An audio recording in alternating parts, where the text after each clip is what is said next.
Hello, I'm Emma Desi, and welcome to another episode of Turning Readers into Writers. If you're brand new here, welcome, and here's what you need to know. This is a community that believes you are never too old to write your first novel. No matter what you've been up to until now, if you're ready to write your book, I'm ready to help you reach the end. I focus on helping you find the time and confidence to begin your writing journey, as well as the craft and skills you need to finish the book. Each week I interview debut authors, editors and industry experts to keep you motivated, inspired and educated on all things writing, editing and publishing. If you want to catch up, head on over to emmadesi.com, where you'll find a wealth of information and tools to help you get started.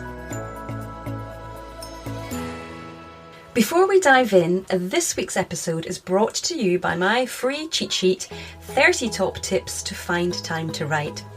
In this guide, I give you 30 ways that you can find time to write in the small gaps that appear between the various errands and tasks and responsibilities that you have in your day-to-day life. Now, you might be thinking that you don't have any time to spare, but I can guarantee these top tips will give you writing time you didn't think you had. If you thought writing always involved a pen and paper or a keyboard, think again. If you thought you needed at least an hour at a time to write your manuscript, I help you reframe that. You won't be disappointed. Get your free copy of 30 Top Tips to Find Time to Write by going to emmadesi.com/30 top tips. Okay, let's dive in to today's episode. Vanessa Soto is a book proposal coach who works with first-time authors with a big idea for a nonfiction book. She helps women, generally, but all are welcome, with a POV to get their book idea out of their head and into a standout book proposal that they will feel confident pitching to literary agents and editors. She's the founder of Vanessa Soto Book Coach and the host of She Has a Book in Her podcast, which launched earlier this year. So let's find out a little bit more about Vanessa and how she helps those first-time writers get their book proposal written.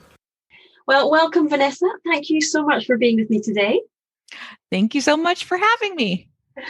So I wanted to ask you, I know, what attracted you to publishing in the first place and what sort of led you to being the coach that you are now?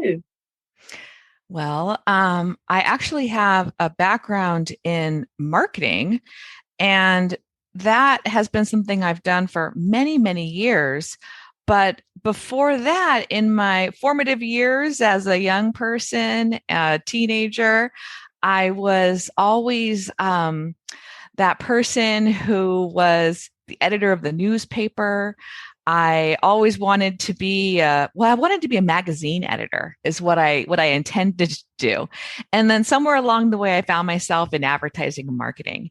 And then later in life, I was trying to figure out, well, wait, what do I really want to do?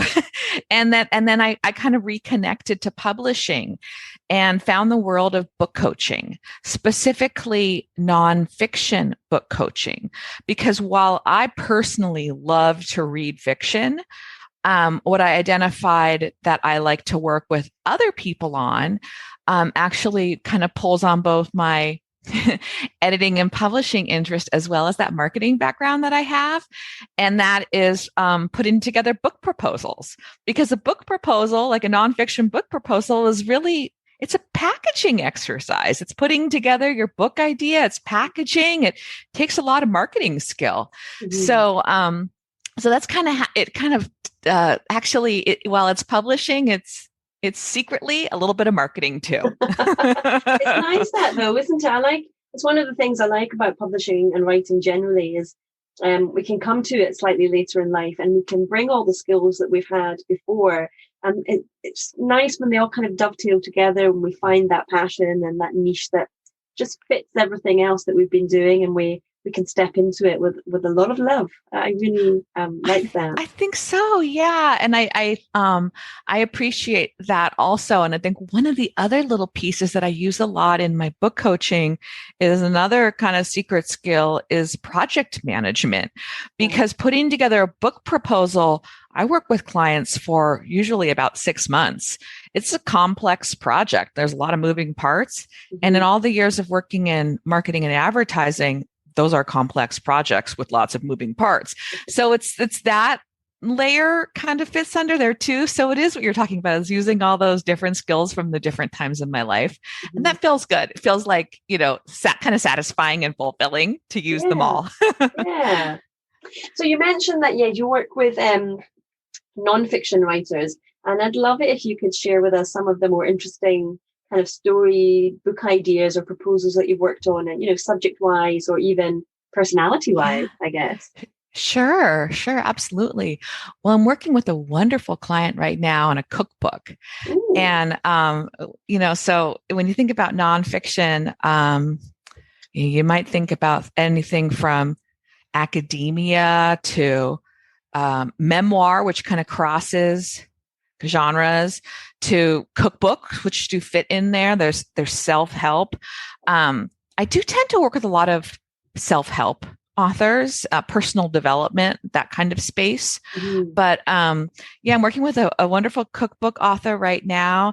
And what I love about that is it draws on kind of family stories, as well as like her passions around food. She happens to come from a background. She grew up in India and then traveled a lot, then landed in Canada, and then developed a passion around nutritious foods and feeding her family in a healthy way, and then fell upon the realization that all of the foods that she grew up eating in India were exactly the most nutritious, healthy food she wanted to feed her family.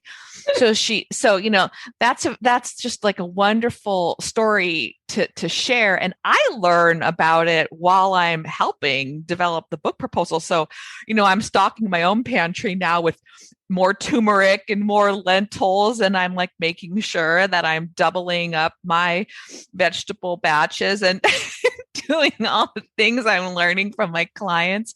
So that's one that's top of mind, just because I'm working on it with her right now. But that's so nice.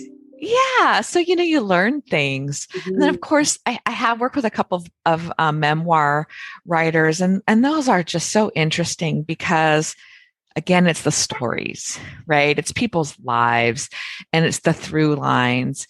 And what you do with memoir when you're putting together a book proposal is I don't work with them on the memoir itself necessarily. I usually will refer them to someone else if they need help with the writing of the book. Mm-hmm. But with identifying who would want to read that memoir. Mm-hmm. And it's not usually everyone, but finding what are the through lines between that story and who else would want to read it. Mm-hmm. And that's just like really interesting to me because the other people's stories, they're interesting to other people for different reasons. Like, sometimes you don't want to read stories that are just like yours. Sometimes you do, but oftentimes you want to read stories that are very different from yours, but have maybe some little nugget of interest. Yeah. So I enjoy the memoir quite a bit. Yeah. Yes, I like memoir as well. It's and even when quite often I go to it if I'm looking to get a different perspective on something I'm experiencing, just to help me with what I'm doing at that moment in time. Mm-hmm. Then other people's lives too are fascinating, and what people go through, and where they land, where they started, and where they go. Yes. Mm-hmm. Oh, love it. I could get carried away with that, but let's we really could. Yeah. Let's come back to you and your clients. So how can your clients decide, or anybody listening, in fact, how can they decide if they should self-publish a nonfiction book or whether they should pursue a traditional deal? Yeah, I mean, that's a pretty big question. So there's a lot of different things to consider, but at the highest level, the types of things that I talk about with folks when they're trying to make that decision are, who do they want to reach with their book, and what are their goals for their book? So those are kind of like the two key questions that we dig into. Mm-hmm. So at the broadest level, if you want to reach a really broad audience, you probably will have a better opportunity in traditional publishing. If you have a very niche audience, and again, these are broad strokes, you might have a better opportunity with a niche audience, better opportunity with self-publishing. And then if you want to make, and then in terms of your own personal goals for your project, if you want to hit bestseller lists, like if you're thinking to yourself, like, that is my primary goal, is I want to be on bestseller lists. I want to be on the Today Show. If those are your types of goals, and I'm not, laughing because those are funny goals or bad goals, but if those are your types of goals, then you need to be thinking about traditional publishing. That doesn't mean that you're going to get a book deal, but those are the types of things that you need to be thinking about, because self-publishing is not going to land you in those types of opportunities. No. If your goals are more like, I want to grow my business, I want to have a book that I can give out when I do speaking opportunities, I want to have a stack of books that I can hand out, or I want a book I can mail to my clients when I start working with them, then you can self-publish. Those are just like very broad strokes of how you could make the decision. And then there's so many other decisions in there. Things like, yeah. So I was just going to pick up on the when you were saying about if you have a particular niche you're interested in appealing to. Yeah. Why is self-publishing better for more niche markets? Well, it depends on how niche we're talking. So if it's niche, like there's only 100 people out there who will ever buy your book, then really self-publishing is right for you, right? Uh-huh. If it's niche, like it's women entrepreneurs, if we're thinking, then that's not that small of a niche. And right. And you could absolutely, consider traditionally publishing. That's why it's a pretty challenging question to answer. And there's so many different ways. I'm actually working on launching a new episode, my podcast, I think it's going to launch next week on this topic. So we can dig in, and people can dig into it a little bit more on if they want to, but it's a hard one because there are some other things in there around things like platform. So traditional publishing, it's getting more and more competitive to get a book deal. Traditional publishers want to see you having a big platform. They like it. They like you to have a large following on social media. That said, many agents will say that if they love your idea, they will hang out while you build your platform. If they see something there, or if they see that, the client that I mentioned with the cookbook, she has, she appears on national television in Canada quite a bit. She has quite a solid platform as well. It's not massive, but I think there's like these different ways into platform. It's you might hear some people say like, you have to have 100,000 followers. It's not as straightforward as that. It's more nuanced, but platform does continue to be quite important as well. Mm-hmm. Yeah.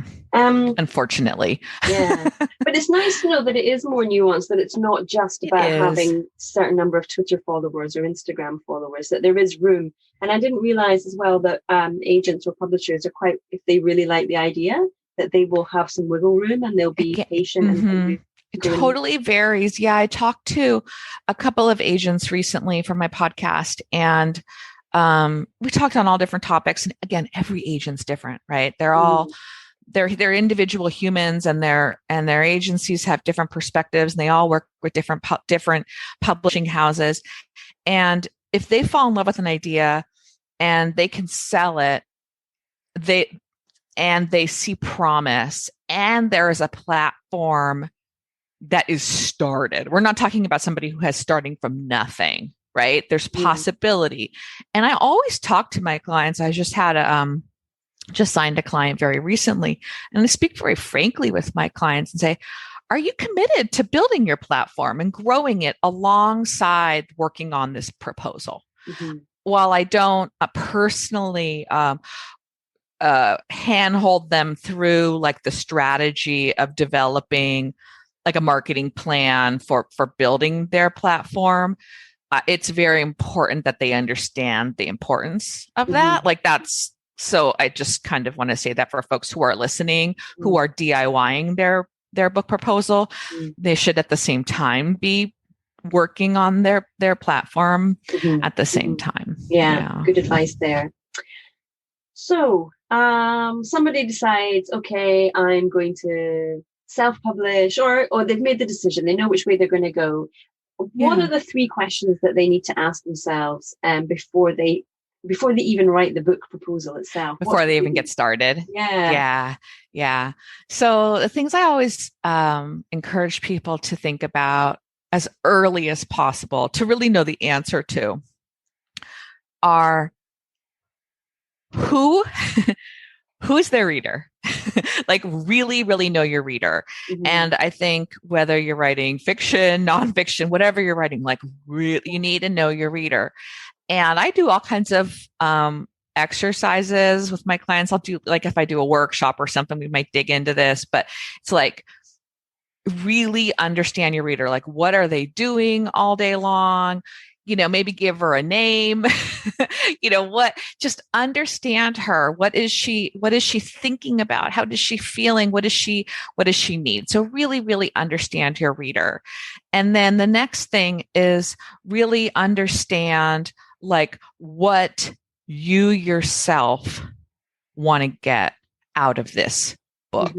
And that is very much in keeping with what we were talking about with how to decide which route of publishing to go down, because you need to understand what kind of impact you're intending to make with this book in order to like make it happen, right? So you need to be really clear about that. So you need to know what you want to make happen with your book. And then you need to understand the competitive landscape surrounding your book. And I think that's becoming more and more important is understanding what else is going on in the marketplace. When the pandemic's over, head to the bookstore, know what's on the bookshelf, know who else is selling similar books. And a lot of people think that the book that's going to sell is going to be the book that is brand new that no one's ever written before. But the reality is that what publishers are looking for is a book that has sold before. They do not want a brand new idea that has never been heard of before. They are looking for your fresh take on an idea that in fact has been successful before. So understand what's going on in the world. Be educated about what's out there. That's such good advice, I think. It works in the fiction world as well, I think, that, you might hear somebody say, I've got this brand new story. No, nothing like this has ever been written before. And that can be all very well, and perhaps it's true, but the message then comes back, well, what do we do with it? Where does it sit on the shelf? Where does it market it? And that can be a little discouraging to people. So I think it's important to say it and say it again and have it sink in. And because I think if it doesn't mean that your book that's never been heard of before is a bad idea. It's how do you reframe that book as, oh, well, actually, it's kind of similar to this, but in this different way. And that is what's new about it. Exactly. Oh, I like that. Yes. So, okay, so now they've answered these questions. They have a good idea of what they want for their book, where it might sit in the world, and they feel they're confident and they want to go ahead. What are the different stages of developing a book proposal? What do listeners need to think about if they want to put one together, either with by themselves or with a coach like yourself? Let me think about that. Let's see. The stages would be, I think the first stage is kind of what we've been talking about, this establishment of really what is, it's the very basic level, like what is your idea and who is it for, right? So that's basic. It's like you have an idea, who is it for, and what kind of an impact do you want to make with it? Is it really a book is also kind of in there. So it's this formulation idea. In terms of how I work with folks, that shapes out into a whole like 50-page workbook that I call the blueprint. And it's actually something that I have my clients work through over a number of months before we even start working together. And then it's like the first deadline is they bring this workbook to me and we like hash it out and go through everything. And it's that first stab at like, this is my book idea. This is what I think it is. And it's kind of like a first stab at like every piece of a book proposal also. So it's really organizing everything you think your book proposal is how I think about it. And then you take it apart. So when I think about the phases of a book proposal, it's not like first draft and then polish it. It's like, what do you think your idea is? And then get some help from someone you really trust who will tell you the truth, and make sure that everything that you're saying really makes sense to somebody else, and like take it apart and then put it back together again. Because when I see first draft proposals, because a lot of people will bring me their first draft and they'll say, I think it just needs to be polished. Like I just need to edit it. And it's, I feel like I'm breaking hearts every time, but every time it needs to be started over, and there's always wonderful nuggets and the idea is in there and everything. But usually people's book ideas are so in their own heads. And when you are taking an idea to a book agent who's never seen it before and who has to sell it, and it usually needs to be like completely repackaged. Okay. So I think the biggest thing for people to think about when they are writing a book proposal is to remember that you're writing something that is a lot closer to a business plan than your sweet idea that you love and is so close to your heart. And that's like really hard for people. But that's really what it is you're writing a business plan for your book. It's a packaging exercise and it needs to have excellent writing and it needs to sell your book and it needs to sell you and it needs to perfectly position your book in the marketplace. And all those things are not things that writers think about. And because they're not, like, why would you think about those things? And nonfiction writers sometimes think about those things more depending on what their background is. Like, let's say you have a, nonfiction writer's background might be in business, right? So they might come more naturally to that. But I worked with a client recently who she's a entrepreneur. She's a coach, like a life coach. And she actually, does quite a bit of business oriented work. But she said to me, the section where we did the market analysis, where you have to position, who are the people who will buy this book? She wrote something like, I don't even know how I would have written that without your help, because it would never have occurred to her to approach it in the way that we did, which was to think about what are the things that are going on in the world right now that make your book kind of relevant. and right. So it's just stuff like that. Wow. So it's just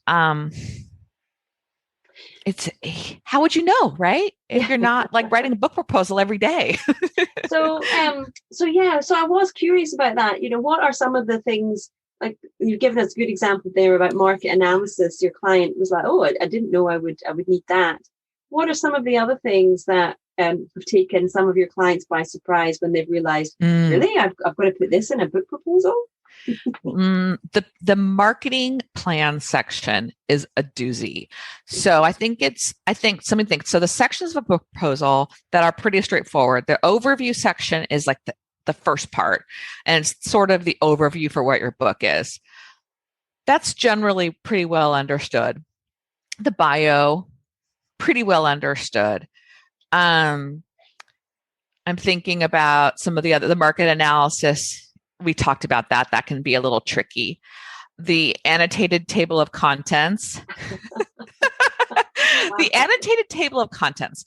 So, and you can approach this one different ways. So it is a table of contents, which is the flow of your book, right? Like what is going to be the flow of your book? But really what agents are looking for and publishers ultimately is like, what is the story arc of your book? So they don't want to know every detail, every chapter, but they want to see a shape. They want to see a shape of your book. Mm-hmm. So it's not like the shape, you're not writing like every single thing that you're going to put in that chapter. You're thinking through the eyes of the agent who's reading it. What do they need to know to see the story? And that's hard, right? So it's thinking through the eyes of the person who's reading it. So that can be a little challenging. But again, I think the marketing plan is a tricky one because like the market analysis, it's not something that most writers or most non-marketers are doing every day. And the marketing plan is a make it or break it because, like we talked about with platform, if you have a ginormous platform of 100,000 Instagram followers, blah, blah, blah, okay, fine. You're probably going to be getting a book deal and they will give you a marketing team and they will put everything together for you.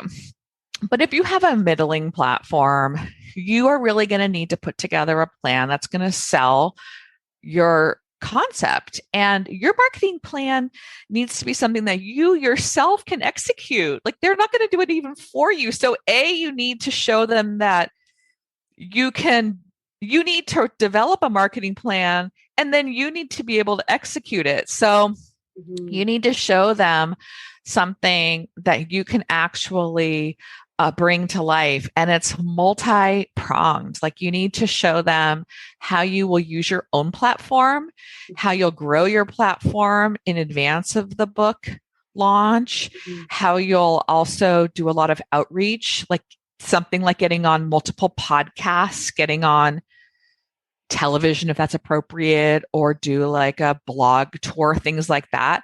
So there's just a lot of pieces that people wouldn't think of. I mean, a marketing plan, that's like a whole expertise that people don't have. So I think that one, it can throw people how detailed it's expected to be. So I tend to go about as many as 10 or 12 rounds of edits on each of these sections with my clients. Each of the sections. Each section. Okay. Maybe not. Manuscript edits, maybe two rounds, but all the other ones, we go a lot of rounds. It's hard. Ask you, in your experience, what are the hallmarks of a good book proposal that will stand out to a literary agent? And I'm guessing then this marketing plan might be one of them. Yeah, they love the marketing. They want to see a robust marketing plan that's also really authentic, like something that can actually be accomplished. They don't want to see a marketing plan that looks amazing but isn't like real, like you can't actually do it. So they want to see something that is real. They want to see real connections, like real people that that you can actually reach out to and make things happen with. So that would probably fit in there. So a real robust marketing plan. Top of the list with your book proposal hallmarks would just be like polished, excellently written, free of typos. I know that sounds basic, but like get it proofread. Make sure that your concept is clear, right? Like you are clear on what your book idea is. You're saying it over and over again. You're reiterating it. You're not kind of like saying it one way and then like later on kind of saying it a little bit of a different way, which is something that I see a lot of times in first drafts. Kind of like first I kind of say like this, and so be really clear. Be really clear as you're going, people will be, agents are looking for clarity. Right. They're looking for something they can sell. They're looking for something that's marketable. They're looking for something with a market. They're looking for you understanding your market. They're looking for you to have a platform. They're looking for you to have a vision, they're looking for you to be somebody who has a point of view. You have something you really want to say and that you've been saying it for a while, probably, hopefully for 5 or 10 years. I think that those are probably some of the key things. Some confidence, right? Some confidence in your voice, some authority. Even if I'm not going to say fake it till you make it, but a little bit of, you might be feeling a little wobbly on this because it's scary to put yourself out there. But if you're putting yourself out there, you're putting yourself out there, right? And over time, you're going to get more comfortable with it. So yeah, there's a lot to it. I was just thinking about the confidence and, being bold in your statements and having your voice. I think like I feel like we live in a kind of society now where it's very difficult to be bold and to one way or the other, that it's especially online, you can get vilified for almost anything these days. Are you noticing that in the book proposals you work on? People are more reticent these days to really put themselves out on a limb, or is it just me? No, I don't know. I mean, I feel like what I'm actually seeing is a lot of people feeling like, you know what, I've been thinking about this book for a while and it's time that I just go ahead and do it. And kind of giving up on feeling like I'm not enough of an expert and I'm just going to go ahead and try. And so I'm actually seeing a little bit more of that. I think since the pandemic, people are feeling like I'm going to stop waiting and I'm just going to go ahead. Right. And so I'm seeing more of that. And I think that's really, so then instead, sometimes I'll say, well, okay, let's work on your platform and make sure that you're also at the same time, developing your audience and that kind of thing, because you don't want to rush. Yeah. But I think rushing, I was surprised when you said there that you mentioned 6 months there, that a book proposal can take 6 months to do. So is that average, or is that, or? I used to tell clients that it would take 4 to 6 months. And that's just because I work at a certain pace with folks where we work on a 2-week deadline cadence. So every 2 weeks, they submit their pages to me. And that's just kind of the cadence that I work on. I find that it gives people time for their ideas to formulate. I've tried shorter time frames, and what I find is it feels rushed, and it feels like we're just trying to like squeeze things out, and the stretching things out actually gives ideas room to breathe and form. That's what I've found. So I'm sticking with that, even though most everybody wants to do it faster. And they think they can do it faster. Okay, so that's good advice there. I like that you've emphasized the point that our ideas need room to breathe, especially if you're kind of guiding people on new things they haven't thought about or they haven't given enough clarity to. Then having that space will make it feel less pressured, I imagine. Well, and I will add that some people have completed it faster for sure. And I take them all the way through querying their proposal. So that includes developing their query letters and pitching agents. So it's that blueprint process that I described. So it's quite a bit. Yeah. Now you offer a free consultation to people who are thinking about publishing their book. What sort of things do you cover in that call? Anything that we just talked about today, really. It tends to be in the area of should I self-publish or traditionally publish? That tends to be one of the big topics. Also, I have a first draft. Does it make sense for us to work together? Kind of thing. Sometimes we'll talk about that. But really, I keep them very open. I am happy to use the time to even just answer questions. Mm-hmm. So on my calendar, I do just offer them in one window of time on Saturday mornings Pacific time. If that time doesn't work for them, they can send me a note and we can try and find another time. But really, we can use it however works for them. I'm happy to have conversations with folks. Fantastic. Now, one of the other things that you do, which you've recently started, is your podcast. So I'd love if you tell us about it. She Has a Book in Her is my new podcast, and I am sharing all kinds of guidance, tips, and advice on all things publishing and book proposals. You can find it wherever you get your podcasts. And I would love it if you would check it out. It's a baby podcast, just launched in the last couple of months. So thanks for mentioning it, Emma. The other thing that if folks are interested in, they can sign up for my monthly newsletter, Book Notes. They can grab that on my website at Vanessa Soto Book Coach.com/book notes. I just send out a monthly first Sunday of the month newsletter. So if they want to keep in touch that way, they can sign up there. That's lovely. So.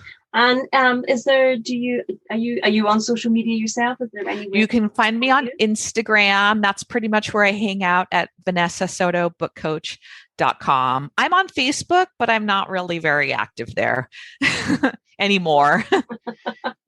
Well, Vanessa, it's been really interesting speaking to you. I've learned a lot today about a whole section of the publishing world I've never investigated before. So thank you so much for sharing your expertise today. Thank you. Thank you for having me. It was a pleasure. I very much enjoyed it. Thank you. Well, thank you so much for joining me today. I hope you found that helpful and inspirational. Now, don't forget to come on over to Facebook and join my group, Turning Readers into Writers. It is especially for you if you are a beginner writer who is looking to write their first novel. If you join the group, you will also find a free cheat sheet there called 3 Secret Hacks to Write with Consistency. So go to emmadesi.com/turning readers into writers, hit join. Can't wait to see you in there. All right. Thank you. Bye-bye.